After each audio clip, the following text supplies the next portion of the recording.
টানা দ্বিতীয়বারের মতো নারায়ণগঞ্জ সিটি কর্পোরেশনের মেয়র নির্বাচিত হলেন ডাক্তার সেলিনা হায়াত আইভী। নিকটতম প্রতিদ্বন্দ্বী বিএনপির সাখাওয়াত হোসেন খানকে ৭৯,৫৭৬ ভোটে হারিয়েছেন তিনি। জয়ী হয়ে নগরবাসীর প্রতি কৃতজ্ঞতা ও ধন্যবাদ জানান আইভী।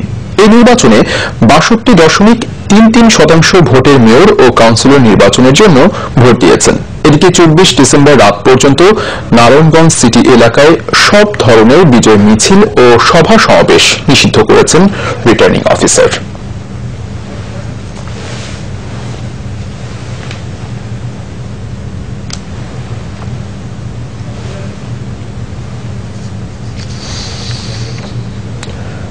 দর্শক, রিপোর্টটির জন্য একটু অপেক্ষা করছি।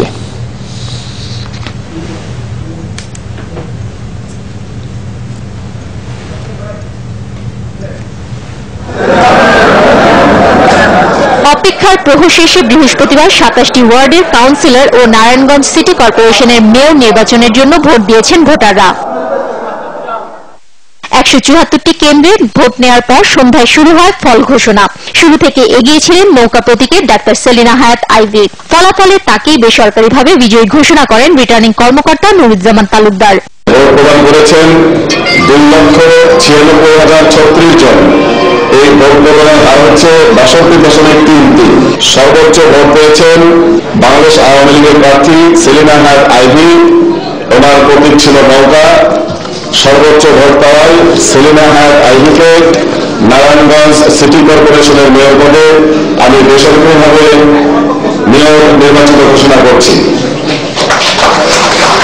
বেসরকারি ফলাফলে ১৭৪টি কেন্দ্রে নৌকা প্রতীক নিয়ে ডাক্তার আইভী পেয়েছেন ১,৭৫,৬১১ ভোট। প্রতিদ্বন্দ্বী বিএনপির প্রার্থী অ্যাডভোকেট সাখাওয়াত হোসেন খান ধানের শীষ প্রতীক নিয়ে পেয়েছেন ৯৬,০৪৪ ভোট। উৎসবমুখর ও শান্তিপূর্ণ পরিবেশে ভোট গ্রহণ শেষে ফলাফল ঘোষণার শুরু থেকেই আইভী শিবিরে চলেছে উল্লাস। প্রথম থেকেই স্পষ্ট ব্যবধান বজায় রেখে জয়ী হন সেলিনা হায়াত আইভী। এই নিয়ে টানা তৃতীয়বারের মতো নারায়ণগঞ্জ পৌরসভা ও সিটি কর্পোরেশনের মেয়র হিসেবে নির্বাচিত হলেন শ্রমিক নেতা আলী আহমেদ চুনিকার কন্যা আইভী। পরাজিত প্রার্থীকে সাথে নিয়ে নগরীর উন্নয়নে কাজ করার আশ্বাস তার। প্রকাশ করছি আপাময় নারায়ণগঞ্জের জনগণের প্রতি সব সেক্টরে সব স্তরের লোকদের গণমতের ঊর্ধ্বে উঠে বিভিন্ন দলের মানুষ, বিভিন্ন মতের মানুষ, বিভিন্ন ধর্মের মানুষ আমার জন্য কাজ করেছে এবং এই বিজয় এনে দিয়েছে। আমি সকলকে নিয়ে আগে কাজ করেছি, এখনো আমি সকলকে নিয়েই কাজ করতে চাই। আপনাদের কাছে জানতে পারলাম যে বেসরকারি ফলাফল ঘোষণা করেছে। যেহেতু আমরা রেজাল্ট শিট পাই নাই, আমরা কয়েকটা রেজাল্ট শিট পেয়েছি, সুতরাং এই কি ধরনের কি হয়েছে সেটা আমরা পর্যালোচনা করে আমরা করে যাব। তবে প্রথমবারের সিটি নির্বাচনে ভোটের হার যেখানে ৬৯.৯২% ছিল, সেখানে এবার ৬২.৩৩%। সাধারণ কাউন্সিলর পদে আওয়ামী লীগের ১২, বিএনপির ১১, জাতীয় পার্টির ৩ ও বাসদের একজন প্রার্থী জয়ী হয়েছেন। এদিকে নির্বাচনের পর শহরে যে কোনো অপ্রীতিকর ঘটনা ঠেকাতে ২৪ ডিসেম্বর মধ্যরাত পর্যন্ত বিজয় মিছিল, শোভাযাত্রার উপর নিষেধাজ্ঞা বলবৎ রেখেছে নির্বাচন কমিশন। শারমিন ইব্রাহিম, বাংলা ভিশন, ঢাকা। প্রতিদ্বন্দ্বী প্রার্থী ও সমর্থকদের সহযোগিতায় নারায়ণগঞ্জ সিটি কর্পোরেশন নির্বাচন অবাধ, সুষ্ঠু ও শান্তিপূর্ণ হয়েছে বলে মনে করেন প্রধান নির্বাচন কমিশনার কাজী রকিবউদ্দিন আহমেদ। বৃহস্পতিবার সিইসি বলেন, কোন ধরনের অনাকাঙ্ক্ষিত ঘটনা ছাড়াই সুন্দর পরিবেশে ভোট হয়েছে। এজন্য নারায়ণগঞ্জের সকল রাজনৈতিক দলের নেতা কর্মী ও ভোটারকে ধন্যবাদ জানান প্রধান নির্বাচন কমিশনার। তিনি আরো বলেন, নির্বাচন সুষ্ঠু ও শান্তিপূর্ণ করতে প্রতিবারই একই ধরনের পদক্ষেপ নেওয়া হয়। এবারও তা নেওয়া হয়েছে। তবে এবারের নির্বাচনী এলাকাটি ছোট ছিল, পাশাপাশি প্রার্থী ও তাদের সমর্থকদের সহযোগিতা পেয়েছে কমিশন। সব পক্ষের সহযোগিতা পেলে নির্বাচন শান্তিপূর্ণ হয় বলেও মনে করেন কাজী রকিবউদ্দিন আহমেদ। এটা নিয়ে প্রতিবারই আমরা এরকমই উদ্যোগ নেই।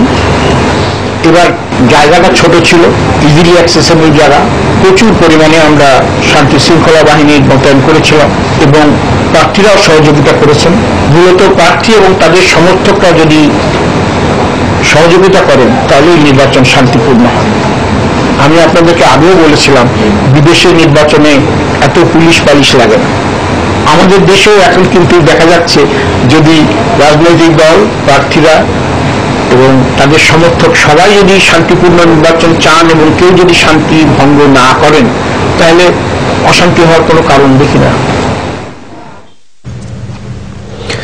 এর আগে শান্তিপূর্ণভাবে বৃহস্পতিবার শেষ হয় নারায়ণগঞ্জ সিটি কর্পোরেশন নির্বাচনের ভোট গ্রহণ।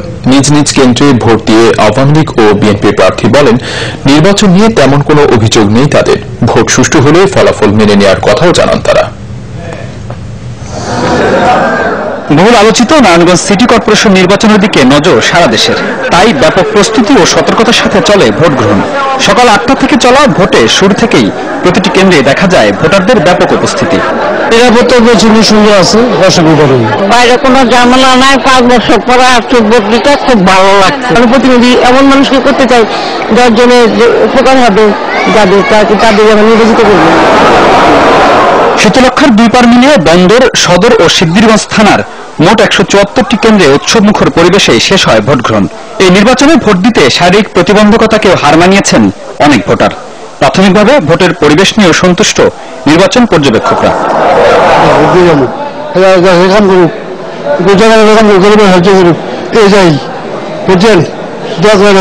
একটা ভোটের জন্য একজন মানুষ ফেল করবো, এই জন্য আমার আম্মা অসুস্থ। তারপরে আমি আনসারদেরকে বলছি, আনসার আমার সিরিয়াল ছাড়াই নিয়ে ভোট দিয়ে আনছে। আমার দাদা হয়, ওনার বয়স হচ্ছে 105, তো উনি শান্তিভাবে ভোটটা দিল। অবাধ, সুষ্ঠু, নিরপেক্ষ নির্বাচন বুঝবার একটা মাপকাঠি হচ্ছে ভোটারদের ব্যাপক উপস্থিতি। কোন রকমের সংখ্যা থাকলে তারা বিপুল পরিমাণে কেন্দ্রগুলোতে উপস্থিত হতেন না। এটাই এক অর্থে বলা যায় মর্নিং শোজ দ্য ডে তার পরিচয় বহন করছে। এবারে নির্বাচনে মেয়র পদে 7 জন প্রার্থী থাকলেও ঘুরে ফিরে আলোচনায় মূলত নৌকা ও ধানের শীষ প্রতীকের দুজনই। সকালে ভোট শুরুর পরপরই শহরের আদর্শ স্কুল কেন্দ্রে ভোট দেন বিএনপির প্রার্থী সাখাওয়াত হোসেন। সে সময় তিনি সুষ্ঠু নির্বাচনের কথা বললেও দুপুরের দিকে কিছু অভিযোগ তুলে ধরেন গণমাধ্যমে। ভোটার উপস্থিতি আমার মনে হচ্ছে যে এই মানুষের মধ্যে যে একটা ভীতি ছিল, সেই ভীতিটা হয়তো আরো বৃদ্ধি করা হয়েছে। হয়তো মানুষকে হুমকি ধমকি দেওয়া হয়েছে। সকাল 9টার পর দেওভোগ শিশুবাগ স্কুল কেন্দ্রে ভোট দেন আওয়ামী লীগের প্রার্থী সেলিনা হায়াত আইভি। সারাদিনের নির্বাচনের পরিবেশ নিয়ে সন্তুষ্ট তিনি। সুবাতাসে বসেছে এবং একদম উৎসব মুখর পরিবেশ আছে, আমেজ আছে। আইন শৃঙ্খলা বাহিনী যেভাবে অ্যাক্টিভ আছে এবং তাদের এই অ্যাক্টিভনেসটার জন্য একদম না ভোট গণনা থেকে শুরু করে টিল টুমরো যেন এটা অব্যাহতি থাকে। এবং আমার মনে হয় আপনারা যে আশঙ্কা করছেন বা আমি যেটা একজন প্রার্থী হিসাবে আমার ভিতরে সংখ্যা ভয় আশঙ্কা তো থাকবেই, এটাই থাকাটা স্বাভাবিক। কিন্তু আমার দৃঢ় বিশ্বাস যে আইন শৃঙ্খলা বাহিনী সেটা খুব দক্ষতার সহিত তারা মোকাবেলা করবে এবং নারায়ণগঞ্জে কোনো ধরনের কোনো অকারেন্স হবে না। এই নির্বাচন নিয়ে বিভিন্ন মহলের শঙ্কা থাকলেও ব্যাপক নিরাপত্তা ব্যবস্থা নেওয়া হয়েছিল প্রশাসনের পক্ষ থেকে। মিরাজ হোসেন গাজী, বাংলা ভিশন, ঢাকা। এদিকে নারায়ণগঞ্জে ভোট শান্তিপূর্ণ হয়েছে জানিয়ে বৃহস্পতিবার সন্তোষ প্রকাশ করেন সংসদ সদস্য শামীম ওসমান। বেলা 2টার পর খানপুর বার একাডেমি স্কুল কেন্দ্রে ভোট দেওয়ার পর তিনি এ প্রতিক্রিয়া জানান। মান অভিমান ভুলে আওয়ামী লীগ ও অঙ্গ সংগঠনের নেতা কর্মীরা নৌকার প্রার্থীর জন্য পরিশ্রম করেছেন বলেও জানান শামীম ওসমান। আমি নিজেকে রক্তাক্ত করে আপনাদের খুশি করতে চেয়েছি, কারণ আপনারা কালকের থেকে দৌড়াচ্ছেন, নারায়ণগঞ্জে একটা ফুটেজ খুঁজছেন। আপনারা একটা ফুটেজ পাচ্ছেন না যে কোথাও একটা মারামারি, কোথাও একটা কাটাকাটি, কোথাও একটা বোমা হামলা, কোথায় কি করবে বাচ্চারি তোমরা তোমার ছোট ভাই, কিছু তো দিতে হয়। তাতে আমি রক্তাক্ত হলাম, তুমি তো খুশি হলা, আমি দুঃখ পেলে খুশি হলাম জেনে যে তুমি ভালো আছো। কয়েকটা মিডিয়া চেষ্টা করেছে এই নির্বাচনকে প্রশ্নবিদ্ধ করার জন্য। সারা বাংলাদেশ আওয়ামী লীগের সকল নেতাকর্মীকে আমরা বলতে চাই যে নারায়ণগঞ্জ থেকে শিক্ষা নেওয়ার সময় এসছে। আমি প্রথমে বলেছি প্রার্থী আমার ছোট বোন, ছোটদের ভুল ধরতে নাই, কারণ আমি বড়, আমি রাজনীতি করতে করতে এই জায়গায় এসেছি। পলিটিক্স ইজ এ ম্যাথামেটিক্স, এটা আমি বুঝি এবং কে কোনটা কেন বলে সেটাও বুঝি, কে কাকে দিয়ে কোনটা বলাতে চায় সেটাও বুঝি। আমরা সবকিছু ধৈর্য সহকারে জবাব দিয়েছি। অন্যদিকে নারায়ণগঞ্জে শান্তিপূর্ণ নির্বাচনের নতুন রেকর্ড তৈরি হয়েছে বলে দাবি আওয়ামী লীগের সাধারণ সম্পাদক ওবায়দুল কাদেরের। বৃহস্পতিবার নারায়ণগঞ্জ সিটি নির্বাচনের ভোটের পর ধানমন্ডিতে সংবাদ সম্মেলনে তিনি এ দাবি করেন। ওবায়দুল কাদের বলেন, এই নির্বাচনকে ঘিরে অনেক শঙ্কা, উদ্বেগ আর জল্পনা কল্পনা বাস্তবে অমূলক প্রমাণিত হয়েছে। নির্বাচন কমিশন স্বাধীন উল্লেখ করে তিনি বলেন, কর্তৃত্বপূর্ণ নির্বাচন করে কমিশন তাদের সক্ষমতা প্রমাণ করেছে। আওয়ামী লীগও জাতিকে দেওয়া সুষ্ঠু নির্বাচনের ওয়াদা অক্ষরে অক্ষরে পালন করেছে। নারায়ণগঞ্জে আওয়ামী লীগের প্রার্থী বিজয়ী হবে বলেও আশা প্রকাশ করেন আওয়ামী লীগের সাধারণ সম্পাদক। শান্তিপূর্ণ নির্বাচনের একটা নতুন রেকর্ড স্থাপন হয়েছে নারায়ণগঞ্জ সিটি কর্পোরেশন নির্বাচনে। অনেক সংখ্যা, অনেক তৃতীয় শক্তি, অনেক সমস্যা, অনেক সংঘাত, অনেক উদ্বেগ, এসব কিন্তু জল্পনা কল্পনা ছিল, কিন্তু বাস্তবে সব কিছু অমূলক, ভিত্তিহীন প্রমাণিত হয়েছে। ফলাফলের ব্যাপারে আমরা ইনশাআল্লাহ আমরা আশাবাদী, আমরা জনগণের রায় আমরা ইনশাআল্লাহ বিজয়ী হব। এদিকে বিএনপির সিনিয়র যুগ্ম মহাসচিব রুহুল কবির রিজভী বৃহস্পতিবার বিকেলে বলেন, ভোট গ্রহণ সুষ্ঠু হয়েছে, তবে পর্দার অন্তরালে কি হয়েছে তাই এখন দেখার বিষয়। নয়াপল্টনে কেন্দ্রীয় কার্যালয়ে সংবাদ সম্মেলনে তিনি জানান, নারায়ণগঞ্জ সিটি কর্পোরেশন নির্বাচনে 60 থেকে 65% ভোট পড়েছে। নির্বাচন ভয়ভীতি মুক্ত হলে ভোটার উপস্থিতি আরও বাড়ত। আওয়ামী লীগ নেতা শামীম ওসমানের প্রকাশ্যে ভোট দেওয়ার সমালোচনা করে তিনি বলেন, এটা গণতন্ত্রের সাথে যায় না। বাহ্যিক দৃষ্টিতে নির্বাচন সুষ্ঠু হলেও রেজাল্টে যেন কোনো ধরনের স্থূল কিংবা সূক্ষ্ম ইঞ্জিনিয়ারিং না হয়, সেজন্য ভোট গণনা ও ফল ঘোষণা পর্যন্ত মাঠে থাকতে নেতা কর্মীদের প্রতি আহ্বান জানান তিনি। নির্বাচন সুষ্ঠু হলে গণতন্ত্রের স্থবির হওয়া চাকা সচল হতে শুরু করবে বলেও মন্তব্য করেন রিজভী। বাহ্যিকভাবে আমরা যা দেখছি তাতে মনে হয়েছে যে সুষ্ঠু নির্বাচন, কিন্তু পর্দার অন্তরালে কি হচ্ছে সেটা আমাদের জানা নাই। আমরা আওয়ামী লীগের অধীনে নির্বাচন তো এদেশের মানুষ তাদের মধ্যে কোনো সুখকর অভিজ্ঞতা নেই। এই সমস্ত বিষয়গুলি বিবেচনা করেই আমরা বলছি, আপনার যে কোনো মুহূর্তেই সরকার তার প্রভাব বিস্তার করে তাদের অনুকূলে কাজ করতে পারেন। তো সেই কারণেই আমরা বলছি যে সূক্ষ্ম এবং স্থূল কোনো ধরনেরই যেন কোনো ইঞ্জিনিয়ারিং কেউ করতে না পারে, সরকার যেন করতে না পারে, সেটা দেখার দায়িত্ব প্রথমে হচ্ছে নির্বাচন কমিশনের। এখানে স্থানীয় প্রশাসনে যারা সেখানে কাজ করছেন, স্থানীয় নির্বাচনী কর্মকর্তা, যারা ধর্ম পালনের ভান করে তারাই ধর্ম নিয়ে সংঘাত তৈরি করে বলে মন্তব্য করেছেন প্রধানমন্ত্রী শেখ হাসিনা। কোন ধর্মেই সংঘাত সন্ত্রাসের জায়গা নেই বলেও মন্তব্য করেন তিনি। প্রধানমন্ত্রী বলেন, ধর্ম নিরপেক্ষতা মানে ধর্মহীনতা নয়, স্বাধীনভাবে সব ধর্ম পালনের অধিকারই হচ্ছে ধর্মনিরপেক্ষতা। বৃহস্পতিবার রাজধানীর কৃষিবিদ ইনস্টিটিউশনে খ্রিস্টান ধর্মাবলম্বীদের বড়দিন উদযাপন ও প্রথম বাঙালি কার্ডিনালের নাগরিক সংবর্ধনায় যোগ দেন প্রধানমন্ত্রী শেখ হাসিনা। বাঙালির সাম্প্রদায়িক সংহতির ঐতিহ্যের কথা স্মরণ করিয়ে দিয়ে প্রধানমন্ত্রী বলেন, যারা ধর্ম পালনের ভান করে তারাই ধর্ম নিয়ে সংঘাত তৈরি করে। যারা ধর্ম পালনের একটা ভান করে তারাই ধর্মে সংঘাত সৃষ্টি করে। মাঝে মাঝে ছোটখাটো ঘটনা ঘটে, এটা ঠিক। আপনারা নিশ্চয়ই লক্ষ্য করেছিলেন যে একটা সময় হঠাৎ ওই একজন খ্রিস্টানকে, একজন বুদ্ধিস্ট, একজন হিন্দু, এরকম এক একজন, এমনকি মুসলমান কনসে পড়ছে মসজিদে বসে, তাকে হত্যা করা হলো। বেছে বেছে হত্যা করে এটা একটা ব্যাপক প্রচার।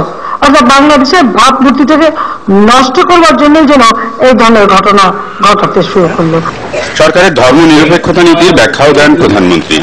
আমাদের সংবিধানে যে কথাটা উচ্চারিত আছে যে ধর্ম নিরপেক্ষতা মানে ধর্মহীনতা নয়, আমি জানি কেউ কেউ এটাকে ব্যাখ্যা দিতে চায়, ধর্ম নিরপেক্ষতার ব্যাখ্যা ধর্মহীনতায় নিয়ে আসে। আমরা তো ধর্মহীনতা বিশ্বাস করি না। আমরা ধর্ম পালন, সে যে ধর্মের সে তার ধর্ম সম্মানের সাথে শান্তিপূর্ণভাবে পূর্ণ অধিকার দিয়ে পালন করতে পারবে, সেটাই হচ্ছে ধর্মনিরপেক্ষতা। পোপ নির্বাচনে ভোট দেওয়ার এবং মনোনয়নের যোগ্যতা পাওয়া প্রথম বাঙালি কার্ডিনাল ডি রোজারিওকে অভিনন্দন জানান প্রধানমন্ত্রী। এই অর্জন বিশ্বব্যাপী দেশের ভাবমূর্তি উজ্জ্বল করবে বলেও মন্তব্য করেন তিনি। তিনি কার্ডিনাল নিযুক্ত করেছেন একজন বাঙালিকে, প্রথম একজন বাঙালি। রফিকুজ্জামান, বাংলা ভিশন, ঢাকা। চাহিদাভিত্তিক সরকারি প্রাথমিক বিদ্যালয় উন্নয়ন সহ 15টি প্রকল্পের জন্য 26,411 কোটি টাকা চূড়ান্ত অনুমোদন দিয়েছে জাতীয় অর্থনৈতিক পরিষদের নির্বাহী কমিটি একনেক। এর মধ্যে সরকারি তহবিল থেকে 22,078 কোটি 77 লাখ টাকা, প্রকল্প বাস্তবায়নকারী সংস্থার নিজস্ব তহবিল থেকে 384 কোটি 64 লাখ এবং বৈদেশিক সহায়তা থেকে 3,947 কোটি 40 লাখ খরচ করা হবে। বৃহস্পতিবার দুপুরে রাজধানীর শেরেবাংলা নগরের এনইসি সংরক্ষিত একনেক সভায় সভাপতিত্ব করেন প্রধানমন্ত্রী শেখ হাসিনা। বৈঠক শেষে ব্রিফ করেন পরিকল্পনা মন্ত্রী আ হ ম মুস্তফা কামাল। তিনি জানান, সরকারি প্রাথমিক বিদ্যালয় উন্নয়ন ও নতুন জাতীয়করণ হওয়া সরকারি প্রাথমিক বিদ্যালয় উন্নয়ন প্রকল্প বাস্তবায়নে প্রায় 15,000 কোটি টাকা বরাদ্দ দেওয়া হয়েছে। এছাড়া বঙ্গবন্ধু সামরিক জাদুঘর নির্মাণ, রাজশাহী হাইটেক পার্ক স্থাপন, দৃষ্টি প্রতিবন্ধী শিশুদের জন্য হোস্টেল নির্মাণ ও সম্প্রসারণ প্রকল্পে অর্থ বরাদ্দ হয়েছে একনেক সভায়। প্রধানমন্ত্রীকে বহনকারী বিমানে যান্ত্রিক ত্রুটির মামলায় গ্রেপ্তার 7 জনকে বৃহস্পতিবার 7 দিন করে রিমান্ডে পাঠিয়েছে আদালত। এর আগে বুধবার রাতে ঢাকা মহানগর counter terrorism and transnational crime ইউনিটের সদস্যরা তাদের আটক করে। গ্রেপ্তার 7 জনই বিমান বাংলাদেশ এয়ারলাইন্সের কর্মকর্তা। আদালতে আত্মসমর্পণের পর অন্য 2 কর্মকর্তাকে কারাগারে পাঠানো হয়েছে। গেল নভেম্বরে হাঙ্গেরির রাজধানী বুদাপেস্টে যাওয়ার পথে প্রধানমন্ত্রী শেখ হাসিনাকে বহনকারী বিমানে যান্ত্রিক ত্রুটি দেখা দেয়। পরে জানা যায় এই বিমানের ইঞ্জিন অয়েলের ট্যাঙ্কের একটি নাট ঢিলা ছিল। এই ঘটনার জন্য বিমানের 9 কর্মকর্তার বিরুদ্ধে মামলা করা হয়। এর মধ্যে বুধবার রাতে 7 জনকে আটক করে কাউন্টার টেরোরিজম ইউনিট। তদন্তকারী কর্মকর্তা তার টিম লিডারের নেতৃত্বে গতকাল রাতেই মোট 7 জন 9 জন এজাহার নামের আসামির ভিতরে 7 জনকে গ্রেপ্তার করেছে। তো গ্রেপ্তার করে তাদেরকে বিজ্ঞ আদালতে পাঠিয়েছে 10 দিনের রিমান্ডে। কাউন্টার টেরোরিজম ইউনিটের প্রধান মনিরুল ইসলাম জানিয়েছেন, আটককৃতদের বিরুদ্ধে দায়িত্ব অবহেলার প্রমাণ পাওয়া গেছে। তবে কারিগরি ত্রুটির বিষয়টি কোনো ষড়যন্ত্র কিনা তা রিমান্ডে নিয়ে জিজ্ঞাসাবাদের পর বিস্তারিত জানা যাবে। তদন্তে অনুসন্ধানে বেরিয়ে এসেছে যে এখানে অবহেলা ছিল। তো সেই কারণে তারা অবহেলার কথা স্বীকার করার কোনো সুযোগ নেই। কিন্তু সেইটার কোন বৃহত্তর ষড়যন্ত্রের অংশ ছিল সেই আসলে বিশদ জিজ্ঞাসাবাদ করা প্রয়োজন। সেই কারণেই আমরা সেই বিষয়ে বিস্তারিত এখন পর্যন্ত জিজ্ঞাসাবাদ করার সুযোগ পাইনি। মামলায় অভিযুক্ত কর্মকর্তা আদালতে আত্মসমর্পণ করেন। তাদের জেল হাজতে পাঠানো হয়েছে। তবে আদালত কর্মকর্তাকে 7 দিন করে রিমান্ড দিয়েছেন মহানগর হাকিম আদালত। এদিকে বিমান বাংলাদেশ এয়ারলাইন্সের যাত্রীবাহী একটি বিমানের টাকা পাংচার হলে শাহজালাল আন্তর্জাতিক বিমানবন্দরে জরুরি অবতরণ করতে বাধ্য হয়। সে সময় ফ্লাইটটিতে 149 জন যাত্রী ছিল। ওমান থেকে আসা বিমানটির চট্টগ্রাম বিমানবন্দরে অবতরণের কথা ছিল।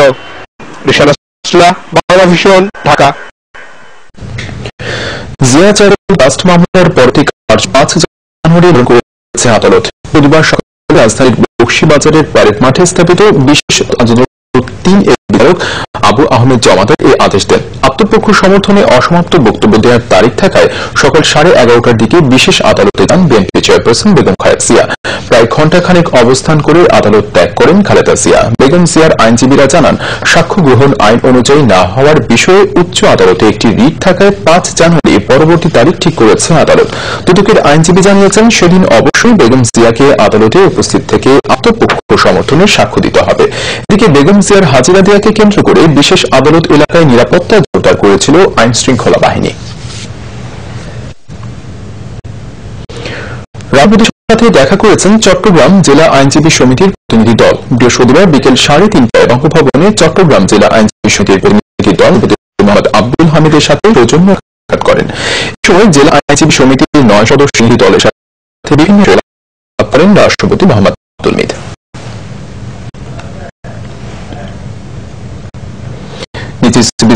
সংবাদ বিরতির সাথে